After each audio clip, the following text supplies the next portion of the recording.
নমস্কাৰ মোৰ এই ভিডিঅ'টোলৈ আপোনাক সকলোকে স্বাগতম জনাইছোঁ।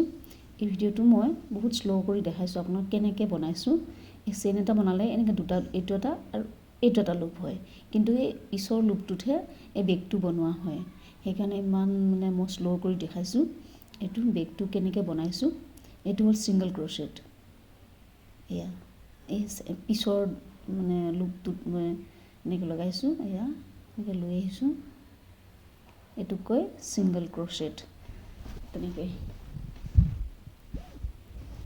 এয়া এনেকৈ বেগটো যদি বনোৱা আকৌ লাগে, কোনোবাই বুজি পোৱা নাই মোলৈ হেৰি কৰিব, কমেণ্ট কৰিব আৰু ছাবস্ক্ৰাইব কৰিবচোন এনেকুৱা ধৰণৰ আৰু কিবা বেলেগ ভিডিঅ' পাই থাকিবলৈ। বুজি পোৱা নাই যদি মই আকৌ প্ৰথমৰ পৰা দেখাম।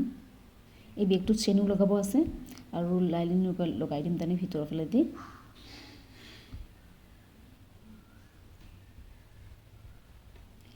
আৰু ভাল লাগিছে যদি লাইক কৰিব বেগটো। এনেকৈ বেগটো বটল এটাও সোমাই যায়, মোবাইলো সোমাই যায়।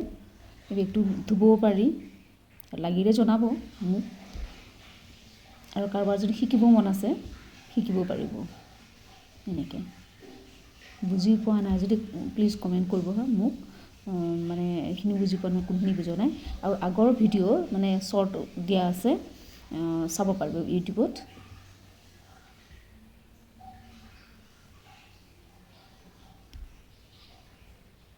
এয়া ভিডিঅ'টো এনেকৈ এইটো কি হয়, মই জইন কৰিছোঁ দুইটা পাৰ্ট। এয়া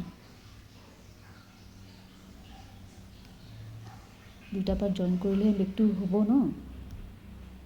এয়া স্লিপ ষ্টিচেৰে জইন কৰিব লাগে। এয়া স্লিপ ষ্টিচ হয়। এইটো ইমানখিনি চাই থকাৰ বাবে সকলোকে ধন্যবাদ জনাইছোঁ।